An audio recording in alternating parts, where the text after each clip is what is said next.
الحمد لله وكفى والصلاة والسلام على خاتم الرسل وسيد الأنبياء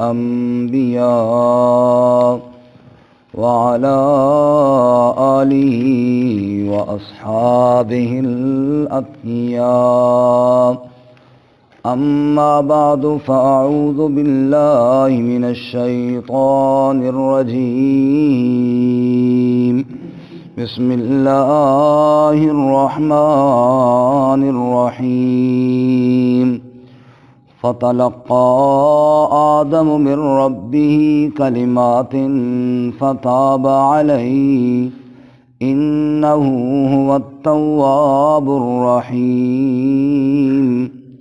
قلنا اهبطوا منها جميعا فإما يأتينكم مني هدى فمن تبع هداي فلا خوف عليهم ولا هم يحزنون. والذين كفروا وكذبوا بآياتنا أولئك أصحاب النار هم فيها خالدون. فتلقى آدم، پس حاصل کر لیے آدم علیہ السلام نے من ربہ کلمات، اپنے رب کی طرف سے چند کلمے، فتاب علیہ، پس رجوع فرما لیا اس پر، انہ هو التواب الرحیم، بے شک وہ خوب توبہ قبول کرنے والا، رحم کرنے والا ہے. قلنا اہبطوا منہا جمیعا، ہم نے کہا اتر جاؤ یہاں سے سب. فَإِمَّا يَأْتِيَنَّكُم مِّنِّي ہُدًى، پس ضرور آئے گی تمہارے پاس میری طرف سے ہدایت. فَمَن تَبِعَ ہُدَايَ، پس جس نے اتباع کی میری ہدایت کی، فَلَا خَوْفٌ عَلَيْهِمْ، پس نہ خوف ہوگا ان پر، وَلَا هُمْ يَحْزَنُونَ، اور نہ وہ غمگین ہوں گے. والذین کفروا وکذبوا بآیاتنا، اور وہ لوگ جنہوں نے انکار کیا اور جھٹلایا ہماری آیات کو، اولئک اصحاب النار، یہی لوگ آگ والے ہیں، ہم فیہا خالدون، وہ اس میں ہمیشہ رہنے والے ہیں. سبحان ربک رب العزت عما یصفون وسلام علی المرسلین والحمد للہ رب العالمین. اللہم صل علی محمد وعلی آل محمد كما صليت على إبراهيم وعلى آل إبراهيم إنك حميد مجيد. اللهم بارك على محمد وعلى آل محمد كما باركت على إبراهيم وعلى آل إبراهيم إنك حميد مجيد. معزز سامعین، سورۃ البقرہ کا چوتھا رکوع آیت نمبر 37، 38 اور 39 آپ کے سامنے تلاوت کی ہیں. اللہ رب العزت ان کے مطابق صحیح بیان کی توفیق عطا فرمائے اور ہمیں قرآن و سنت پر عمل کرنے کی توفیق عطا فرمائے. گزشتہ سبق میں آپ حضرات نے سنا کہ جب حضرت سیدنا آدم علیہ السلام جنت میں گئے تو شیطان نے بڑے دھوکے کے ساتھ اور فراڈ کے ساتھ انہیں پھسلایا. تو اللہ رب العزت نے شیطان کی دشمنی کو واضح کرتے ہوئے فرمایا کہ فَأَخْرَجَهُمَا مِمَّا كَانَا فِيهِ، کہ شیطان لعین نے ان کو نکلوایا جہاں پہ وہ تھے. پھر ہم نے کہا چلے جاؤ یہاں سے اور ایک دوسرے کو پہچان لو کہ تم ایک دوسرے کے دشمن ہو. اور زمین میں تم نے ٹھہرنا ہے اور کچھ مدت تک کے لیے ٹھہرنا ہے، ہمیشہ ہمیشہ کے لیے نہیں۔ اب جب آدم علیہ السلام زمین پر تشریف لائے تو ظاہر بات ہے، جیسا کہ حدیث پاک میں آتا ہے کہ ایک مومن آدمی جب اس سے کوئی قصور ہوتا ہے تو وہ یوں سمجھتا ہے کہ میں پہاڑ کے نیچے دب گیا ہوں، جب تک وہ اوپر سے ہٹے گا نہیں مجھے سکون نہیں آئے گا۔ اور ایک منافق آدمی، اس کی مثال ایسے ہے جیسے ناک پہ مکھی آئی اور اڑ گئی، محسوس ہی نہ ہوا۔ تو درجہ بدرجہ جتنا ایمان ہوتا ہے اتنا ہی بندہ گناہوں سے ڈرتا ہے اور اللہ تعالیٰ کی ناراضگی کا خوف محسوس کرتا ہے۔ پھر انبیاء علیہم الصلاۃ و تسلیمات کے ایمان کے تو کیا کہنے، سبحان اللہ، کہ ان کے ایمان کا مقابلہ کون کر سکتا ہے۔ یہی وجہ ہے کہ معمولی سی بات پر بھی اللہ کے انبیاء تو فوراً اللہ کی طرف متوجہ ہوا کرتے تھے اور خوب زار و قطار اللہ کے سامنے روتے اور عاجزیاں کیا کرتے۔ نوح علیہ السلام کے واقعے میں بھی آپ دیکھ لیں، جب بیٹے کے لیے دعا مانگی اور اللہ تعالیٰ نے سختی کے ساتھ منع فرمایا کہ یا نوح انہ لیس من اہلک انہ عمل غیر صالح فلا تسألنی ما لیس لک بہ علم انی اعظک ان تکون من الجاہلین۔ اللہ نے کہا ہے نوح یہ تیری عالم سے نہیں ہے، پھر اس کے لیے دعا مت کرنا، میں تجھے نصیحت کرتا ہوں کہیں نادانوں میں سے نہ ہو جائے۔ تو حضرت نوح علیہ السلام فوراً گڑ گڑائے اور فرمانے لگے قال رب انی اعوذ بک ان اسألک ما لیس لی بہ علم، اے اللہ تیرے غضب اور تیرے غصے سے تیری پناہ، میں دوبارہ سوال نہ کروں گا یا اللہ اس کے بارے میں۔ انبیاء علیہم الصلاۃ و تسلیمات تو فوراً بارگاہ الہی میں رجوع کیا کرتے تھے۔ سلیمان علیہ السلام کے واقعے میں دیکھیں، چونٹی کی آواز آئی، حضرت جا رہے تھے اور وہ سنی، فوراً اللہ کی طرف شکر کی طرف متوجہ ہوئی اور بڑی عاجزی کے ساتھ رب اوزعنی ان اشکر نعمتک التی انعمت علی وعلی والدی وان اعمل صالحا ترضاہ وادخلنی برحمتک فی عبادک الصالحین۔ اے اللہ مجھے توفیق دے تاکہ میں تیری نعمتوں کا شکر ادا کرتا رہوں، جو نعمتیں تو نے مجھ پر بھی کی ہیں، میرے والد پر بھی کی ہیں، اور یا اللہ مجھے ایسے اعمال کرنے کی توفیق عطا فرما جن کو تو پسند کرتا ہو، اور مجھے اپنی رحمت کے ساتھ اپنے نیک لوگوں میں شامل فرما لے۔ بڑی عاجزیوں کے ساتھ دعا کی۔ تو انبیاء علیہم الصلاۃ والتسلیمات کا تھا وتیرہ یہی ہے۔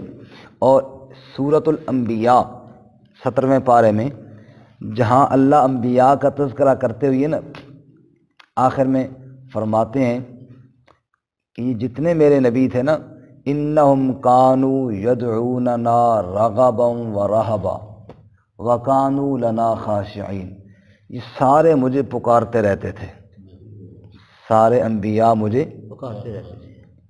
سورۃ الانبیاء میں انبیاء کی پکاروں کا ذکر کیا، انبیاء نے کیسے اللہ تعالیٰ کو پکارا۔ یہ تھوڑی طویل باندھنے کے بعد پھر آدم علیہ السلام کی پکار ذرا سمجھ میں صحیح آئے گی نا۔ انبیاء سارے پکارتے رہتے تھے اللہ تعالیٰ کو۔ سورہ انبیاء میں انبیاء کی پکاروں کا ذکر کیا، اس میں یونس علیہ السلام کی پکار کا ذکر بھی ہے۔ جب مچھلی کی پیٹ میں گئے تو کس کو پکارا؟ اللہ، اور کیا کہا؟ لا الہ الا انت سبحانک انی کنت من الظالمین۔ مچھلی کے پیٹ میں گئے، مجبوری بنی، ضرورت پیش آئی تو رب کے سامنے فریاد کی اور یہ کہا اللہ میں مجبور ہو گیا ہوں، تیرے علاوہ اس دکھ سے نجات دینے والا کوئی نہیں ہے۔ وہاں ایوب علیہ السلام کی پکار کا بھی ذکر ہے، رب انی مسنی الضر وانت ارحم الراحمین، اے اللہ مجھے بیماری لگی، مجھے تکلیف لگی، یا اللہ تو ہی رحم کرنے والا ہے، یا اللہ تو ہی شفا دینے والا ہے۔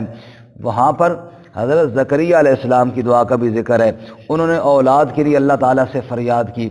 وہاں پر حضرت بی بی مریم کی دعاؤں کا ذکر بھی ہے۔ اللہ فرماتے ہیں یہ سارے انبیاء جو مجھ سے دعائیں مانگتے رہے، آخر میں اللہ نے خلاصہ بیان کیا سورۃ الانبیاء میں، انہم کانوا یدعوننا رغبا ورہبا، یہ سارے نبی ہمیں پکارتے رہے، یہ سارے نبی ہم، اور پکار بھی کیسے کرتے رہے؟ رغبا ورہبا، بڑی امید کے ساتھ کرتے رہے اور بڑے خوف کے ساتھ کرتے رہے. میری ذات سے بڑے پر امید بھی تھے, مجھ سے ڈرتے بھی رہتے تھے. وَقَانُوا لَنَا خَاشِعِينَ, اور یہ میرے سامنے عاجزی کرنے والے تھے, میرے سامنے. وَقَانُوا لَنَا خَاشِعِينَ کا معنی شاہ عبدالعزیز محدث دہلوی رحمۃ اللہ علیہ فرماتے ہیں کہ اللہ کہتے ہیں وہ میرے حکم کے سامنے دبے رہتے تھے, میرے حکم کے سامنے دبے رہتے تھے. جیسے آدم علیہ السلام کو تھوڑا سا احساس ہوا تو فوراً اللہ کے سامنے التجائیں کی, نوح علیہ السلام کو منع کیا, بیٹا غرق ہوا, فوراً وہاں التجائیں کی. اسی طرح جناب ہر نبی نے ہر حالت میں میرے حکم کو ترجیح کی اور اپنی باتوں کو, اپنی خواہشات کو پیش نہ کیا, بلکہ میری رضا کو ڈھونڈا. طائف کے میدان سے ہمارے نبی صلی اللہ علیہ وسلم واپس تشریف لا رہے ہیں. اب آپ کا جسم پتھروں سے لہولہان ہے اور آپ صلی اللہ علیہ وسلم نے ایک باغ کے اندر پناہ لی ہے, عتبہ اور شیبہ کے باغ کے اندر. وہاں آپ نے جو رب کے سامنے فریاد کی ہے نا, اللہم, اے اللہ, میں اپنے اشکو الیک ضعف قوتی وقلت حیلی وحیلتی وہوانی علی الناس, یا اللہ میں اپنی کمزوری تیرے سامنے بیان کرتا ہوں. یا رب العالمین, میں جو تیرے دین کی دعوت دینے کے لیے گیا تھا, اس میں میرے ساتھ جو کچھ ہوا میں اپنی کمزوری کی یا اللہ شکایت تیرے سامنے کرتا ہوں. یہ ساری باتیں کر کے آگے فرمان لگی, یا اللہ تم نے مجھے کیسے دشمن کے حوالے کر دیا, جس نے مجھے مارا, جس نے میرا لہو بہایا. یا اللہ یہ ساری باتیں اگر تو راضی ہے تو مجھے کوئی پرواہ نہیں ہے. یا اللہ اگر تو راضی ہے تو مجھے کوئی پرواہ نہیں ہے. تو انبیاء تو رب کی یوں رضا کو تلاش کرنے والے ہوتے تھے. اللہ ہمیں بھی توفیق عطا فرمائے کہ ہم بھی ایک تو ہر حالت میں, ہر مشکل میں رجوع کریں تو اللہ کی طرف کریں, اور اگر اللہ کی طرف سے کوئی دکھ تکلیف آئے تو اللہ کی تقدیر پر راضی ہو جائیں. یہ راضی ہونے والی بات جو ہے نا, یہ بہت بڑے کمال کی بات ہے. اصحاب رسول کی یہی تو صفت اللہ بیان کرتے ہیں نا, رضی اللہ عنہم ورضوا عنہ, اللہ ان سے راضی ہو گیا اور وہ اللہ سے راضی ہو گئے. بھئی اللہ تعالیٰ کا راضی ہونا کوئی مشکل نہیں ہے. ایک آدمی نے 50 سال گناہوں میں گزارے, آج ایک بار توبہ کرے گا اللہ راضی ہو جائے گا. اللہ کا راضی ہونا آسان کام ہے, مشکل کام نہیں ہے. بندے کا راضی ہونا مشکل کام ہے, بندے کی خواہشات پوری نہیں ہوتی, آج یہ اور کل وہ. ہم میں سے دیکھیں آج کل جتنے حالات ہیں, اللہ کا شکر ہے کوئی آدمی کبھی بھوکا نہیں سویا, کھا پی کے سوتے ہیں, پہن کے سوتے ہیں, لیکن اس کے باوجود ہر وقت شکوہ, حالات بڑے خراب جی, حالات بڑے کمزور جی, یہ ہو گیا جی, وہ ہو گیا جی. بندہ راضی نہیں ہوتا. اصحاب رسول کی صفت اللہ یہ بیان کرتے ہیں, ورضوا عنہ, وہ اللہ پر راضی ہو گئے تھے. اللہ نے ان کو بھوکا رکھا تو انہوں نے شکوہ نہیں زبان سے لایا, اللہ تعالیٰ نے ان کو پیاسا رکھا, شکوہ نہیں لایا زبان پر, اور حالات ان کے ایسے رہے. ابو ہریرہ رضی اللہ تعالیٰ عنہ فرماتے ہیں کہ میں بے ہوش ہو کر گر جایا کرتا تھا بھوک کی وجہ سے. لوگ سمجھتے ابو ہریرہ کو مرگی ہو گئی ہے, گردن دبا دبا کے مرگی کا میری علاج کرتے رہتے. خدا کی قسم, نہ مجھے مرگی تھی نہ مجھے کوئی اور بیماری تھی, وہ تو مجھے بھوک کے دورے پڑ رہے ہوتے تھے, لیکن کبھی شکوہ نہیں کیا. کبھی اللہ تعالیٰ کے بارے میں ورضوا عنہ, راضی ہے. جس حال میں اللہ تعالیٰ نے رکھا ہے نا, اس حال میں رضا, اللہ کی رضا پر راضی رہنا, یہ بہت بڑی صفت ہے. اللہ ہمیں بھی اس میں سے کچھ حصہ نصیب فرمائے. جب ہم اللہ کے فیصلوں پہ راضی ہونا شروع ہو جائیں گے نا, پھر اللہ بھی ہمارے اوپر راضی ہونا شروع ہو جائیں گے. ایک کمزور سی روایت ہے لیکن بات اس میں بڑی پتے کی ہے کہ ایک آدمی نے پوچھا موسیٰ علیہ السلام سے, اور یہ اسرائیلی روایات میں سے, اور اسرائیلی روایات کا حکم یہ ہوتا ہے کہ اگر کسی حکم الہی کے خلاف نہ ہو تو پھر بیان کیا جا سکتا ہے. اور اکثر ایسی باتیں ہیں ساری موسیٰ علیہ السلام کے حوالے سے مشہور ہیں. موسیٰ علیہ السلام سے پوچھا, یہ چونکہ اس طرف سے ہے نا, بنی اسرائیل کی طرف سے, تو موسیٰ علیہ السلام سے ایک بندے نے پوچھا کہ میرا ایک مسئلہ پوچھنا اللہ تعالیٰ سے کہ اللہ تعالیٰ مجھ سے راضی ہے یا ناراض ہے, مجھ سے راضی ہے یا ناراض ہے. تو جواب ملا کہ اس سے کہو مجھ سے نہ پوچھے, اپنے دل سے پوچھے. اگر اس کا دل میرے اوپر راضی ہے تو میں بھی اس پر راضی ہوں, اگر اس کا دل میرے اوپر راضی نہیں ہے تو پھر میں بھی اس پر راضی نہیں ہوں. میں بھی دیکھوں اور آپ بھی دیکھوں اپنے دل میں، اللہ تعالیٰ نے مجھے یہ نہیں دیا، مجھے یہ نہیں دیا، مجھے یہ نہیں دیا۔ کبھی یہ بھی سوچا ہے کہ اللہ نے مجھے کیا کیا دیا ہے؟ سبحان اللہ۔ اللہ نے مجھے کیا کیا دیا ہے؟ اگر وہ سارا ہم سوچیں تو خدا کی قسم ساری زندگی شکر ادا کرتے رہیں، کبھی اللہ کا شکر پورا نہیں ہو سکتا۔ کہو سارے الحمدللہ۔ الحمدللہ۔ تو انبیاء علیہ الصلوۃ والسلام فوراً اللہ کی طرف رجوع کرتے تھے۔ فَتَلَقَّىٰ آدَمُ مِن رَبِّهِ كَلِمَاتٍ، پس حاصل کر لیے، سیکھ لیے آدم علیہ السلام نے اپنے رب سے چند کلمے، فَتَابَ عَلَيْهِ، انہی چند کلموں کی وجہ سے، انہی کی کہنے پر اللہ نے رجوع فرما لیا آدم پر۔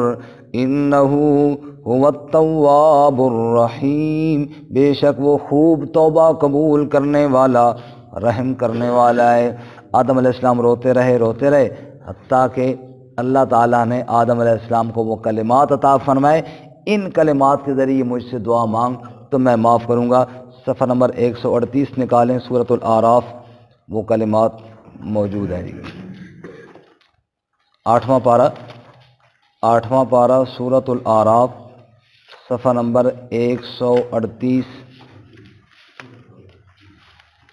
آیت نمبر 23۔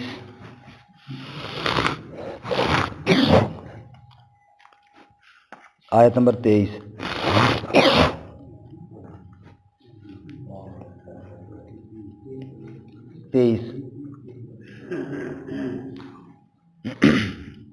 قال ربنا ظلمنا انفسنا وان لم تغفر لنا وترحمنا لنكونن من الخاسرین۔ قال، آدم اور حوا دونوں نے کہا، ربنا، اے ہمارے رب، اے ہمارے پروردگار، ظلمنا انفسنا، ہم نے اپنی جانوں پر ظلم کیا۔ یا اللہ، وہ جو درخت جس سے تو نے منع کیا تھا اس کے قریب ہم گئے، یا اللہ تیرا تو نقصان کوئی نہ ہوا، نقصان ہمارا ہی ہوا ہے، تیرا تو نقصان کوئی نہیں۔ اللہ تعالیٰ کا نقصان تو کوئی نہیں کر سکتا نا، نہ کوئی ہوتا ہے۔ ربنا ظلمنا انفسنا، اپنی جانوں پر زیادتی ہوئی یا اللہ، وَإِن لَّمْ تَغْفِرْ لَنَا، اور اگر تو نے معاف ہمیں نہ کیا، وَتَرْحَمْنَا، اور تو نے رحم نہ کیا، لَنَكُونَنَّ مِنَ الْخَاسِرِينَ، یقیناً ہم خسارہ پانے والوں میں سے ہو جائیں گے۔ یا اللہ، ہم بڑا نقصان اٹھائیں گے اگر تو راضی نہ ہوا، اگر تو خفا ہو گیا۔ یا اللہ، اس سے بڑے نقصان والی اور کوئی بات نہیں، سب سے بڑی کامیابی تو تیری رضا ہے۔ یا اللہ تو ہم سے راضی ہو جا۔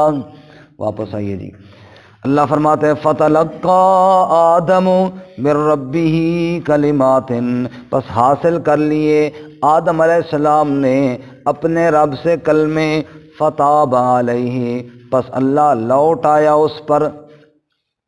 توبہ کا معنی ہوتا ہے لوٹنا، توبہ کا معنی ہوتا ہے واپس آنا، توبہ کا معنی ہوتا ہے رجوع کرنا۔ بندے کی توبہ کہ بندہ اپنی غلطی سے واپس آ جائے اللہ کی طرف، اللہ کی طرف واپس آ جائے، اور اللہ کی توبہ کہ اللہ ناراضگی سے واپس آ جائے رضا کی طرف۔ تو توبہ کا لفظ بندے کے لیے بولا جاتا ہے، اللہ کے لیے بولا جاتا ہے۔ تو اللہ کی توبہ، توبہ کا معنی ہو گیا لوٹ کر آنا، رجوع کر لینا۔ تو اللہ کی توبہ کہ اللہ ناراض ہو تو واپس رضا کی طرف آ جائے، اور بندے کی توبہ بندہ گناہ کی طرف گیا تھا یا کسی غلطی کی طرف گیا تھا تو وہاں سے واپس لوٹ کر اللہ کی اطاعت کی طرف آ جائے۔ اللہ فرماتے ہیں فَتَابَ عَلَيْهِ، اللہ لوٹ آیا آدم علیہ السلام پر، کیوں؟ اِنَّهُ هُوَ التَّوَّابُ الرَّحِيمُ، بے شک وہ خوب توبہ قبول کرنے والا، وہ تو بڑے بڑے خطا کار بھی جب اس کے در پہ آتے ہیں وہ تانا دیے بغیر سب کو معاف کر دیتا ہے۔ کیا کہا اس نے؟ اللہ کریم نے کیا کہا؟ قل یا عبادی الذین اسرفوا علی انفسہم لا تقنطوا من رحمت اللہ ان اللہ یغفر الذنوب جميعا، اے میرے محبوب صلی اللہ علیہ وسلم گناہگاروں سے کہہ دیجئے خطا کاروں سے کہہ دیجئے، سیاہ کاروں سے کہہ دیجئے، جنہوں نے زندگی گناہ کر کر کے نامہ اعمال سیاہ کر دیے ہیں، جنہوں نے مجھے خفا کیا ہوا ہے، ان سے کہہ دیجئے تمہارا رب کہتا ہے لا تقنطوا من رحمت اللہ، میری رحمت سے تم نے مایوس نہیں ہونا، ان اللہ یغفر الذنوب جميعا، اگر تمہارے گناہ زیادہ ہیں تو کیا ہوا، میں اللہ سب گناہوں کو معاف کر دوں گا۔ وہ اتنا بڑا مہربان ہے، اتنا بڑا، انہ هو التواب، کوئی توبہ کرنے والا تو ہو، وہ بڑا توبہ قبول کرنے والا ہے، کوئی اس کے در پہ آنے والا تو ہو، وہ بہت معاف کر دینے والا ہے، اتنا معاف کر دینے والا، اتنا توبہ قبول کر دینے والا، اتنا درگزر کر دینے والا کہ وہ واشی جس نے حضرت امیر حمزہ رضی اللہ تعالیٰ عنہ کو شہید کیا تھا احد کے میدان میں، نبی پاک کا پیارا چچا، نبی پاک صلی اللہ علیہ وسلم کا وہ پیارا اور محبوب چچا، جس کو آپ کہا کرتے تھے میں نے اپنے بابا عبداللہ کو تو نہیں دیکھا لیکن مجھے بتانے والوں نے بتایا تیرے بابا عبداللہ کا چہرہ تیرے چچا حمزہ کے چہرے کی طرح تھا، اللہ کے نبی اپنے چچا حمزہ کو دیکھ کر بڑے خوش ہوا کرتے تھے، ان کو احد کے میدان میں شہید کیا گیا، صرف شہید ہی نہیں کیا گیا، لاش کے ٹکڑے بھی کیے گئے، نبی پاک صلی اللہ علیہ وسلم کو اتنا صدمہ اور دکھ ہوا اپنے چچا کی میت پہ، آپ وہاں بیٹھے آنسو بہا رہے تھے، عبداللہ بن رواحہ رضی اللہ تعالیٰ عنہ نے دیکھا، حیران ہو کر کہنے لگے حمزہ تیری قسمت بھی بڑی عجیب ہے، دنیا والوں کی میت پہ رشتہ دار آنسو بہاتے ہیں اور تیری میت پہ دو جہاں کا سردار آنسو بہا رہا ہے۔ آپ بڑے غمزدہ، آپ بڑے دکھی تھے، اور اسی دکھ میں آپ نے یہ بھی کہا تھا اگر اگلے سال تک میں زندہ رہا ان قریشیوں کا 70 سردار چن کر میں قتل کروں گا، تب جا کر میرے چچا کا بدلہ ہوگا۔ اللہ کریم نے فرمایا نہیں میرے پیغمبر، ان النفس بالنفس، ایک کے بدلے میں ایک ہوتا ہے، ایک کے بدلے میں 70 کی اجازت نہیں ہے، کہ ٹھیک ہے لیکن اس واشی کو تو نہیں چھوڑوں گا جس نے میرے چچا کو شہید کیا تھا۔ اب غور کرنا، 70 سرداروں کے قتل کا منصوبہ ختم ہو رہا ہے ایک واشی کی ذات پہ، اس واشی کو تو میں نہیں چھوڑوں گا، 70 کے بدلے میں ایک واشی کے قتل کا اللہ کے نبی صلی اللہ علیہ وسلم نے فیصلہ کر لیا۔ لیکن توجہ کرنا، جب وہی واشی توبہ کی نیت سے پلٹے مدینہ کی طرف آئے، جب ان کے دل میں یہ خیال ہوا غلط کام کیا ہے میں نے اچھا کام کوئی نہیں کیا، مجھے توبہ کرنی چاہیے، مجھے رجوع کرنا چاہیے، پلٹ کے آنا چاہیے، لوٹ کر آنا چاہیے، اور وہ توبہ کی غرض سے جب وہ مدینہ کی طرف روانہ ہوئے، اللہ نے فرمایا اے میرے محبوب وہ جو تیرے چچا کا قاتل تھا وہ آ گیا ٹوٹے ہوئے دل کے ساتھ، جب اس نے توبہ کی نیت کر لی تو میں نے تو اس کو بھی معاف کر دیا ہے۔ فرمایا یا اللہ جس کو تو نے معاف کیا اس کو پھر میں نے بھی معاف کر دیا ہے، انہو هو التواب الرحیم، وہ اتنا توبہ قبول کرنے والا ہے، موت سے پہلے جتنا بڑا بھی مجرم کیوں نہ ہو جب اس کے در پہ آ جائے وہ کسی کو خالی نہیں لوٹایا کرتا، سب کی توبہ قبول کر لیا کرتا ہے۔ حدیث پاک میں آتا ہے نا، وہ بوڑھا گناہگار جس نے زندگی خطاؤں میں گزاری ہو، جس نے جوانی کے نشے میں رب کو بھلایا ہو، جس نے مال اور پیسے کے نشے میں اللہ سے بغاوت کی ہو، کبھی طاقت کا غرور تھا، کبھی جوانی کی مستی تھی، کبھی پیسے کی ریل پیل تھی، انہی باتوں کی وجہ سے غافل رہا اللہ سے، بھلا دیا اس نے اللہ کو، آج بوڑھا ہو گیا ہے، بستر مرگ پر آ پہنچا ہے، آج جوانی بڑھاپے میں ڈھل گئی ہے، آج طاقت کمزوری کے اندر بدل گئی ہے، پیسہ جیب میں ایک پاس نہیں رہا، اس پہ جناب لوگوں نے قبضے کر لی ہیں، اٹھنے کی ہمت نہیں اور سکت کوئی نہیں رہی، جب ہر طرف سے مایوس ہو گیا، دوستوں نے بھی چھوڑ دیا، رشتہ داروں نے بھی منہ موڑ لیا، حتیٰ کہ سگی اولاد بھی پاس بیٹھنے کے لیے تیار کوئی نہیں ہے، جب ہر طرف سے ٹھکرایا ہوا یہ مایوس بوڑھا تنہائی کے عالم میں رب کی طرف دھیان کرتا ہے، کہتا ہے زندگی تو گزر گئی، کبھی اس کو بلایا ہی نہیں ہے، اب جب کوئی نہیں ہے تو چلو اس کو بلا کر کے دیکھیں۔ حدیث پاک میں آتا ہے سرکار دو عالم صلی اللہ علیہ وسلم نے فرمایا میرا رب کہتا ہے میرے محبوب میں جانتا ہوں یہ کون ہے، اس کی زندگی کا ایک ایک جرم میرے سامنے ہے، اس کی زندگی کی ایک ایک خطائیں میرے سامنے ہے، اب چاہیے تو یہ کہ اس کو دھتکار دوں، لیکن یہ مجھے نہیں پکارے گا تو کس کو پکارے گا؟ اے میرے محبوب، مجھے اپنے بندے کے سفید بالوں سے حیا آتی ہے، جب وہ لرزتے ہوئے ہاتھوں کے ساتھ کپ کپاتی اور لڑکھڑاتی زبان کے ساتھ مجھے پکار کر کہتا ہے تو میں اللہ جواب میں کہتا ہوں ادعونی استجب لکم، مجھے پکار تو صحیح میرے بندے۔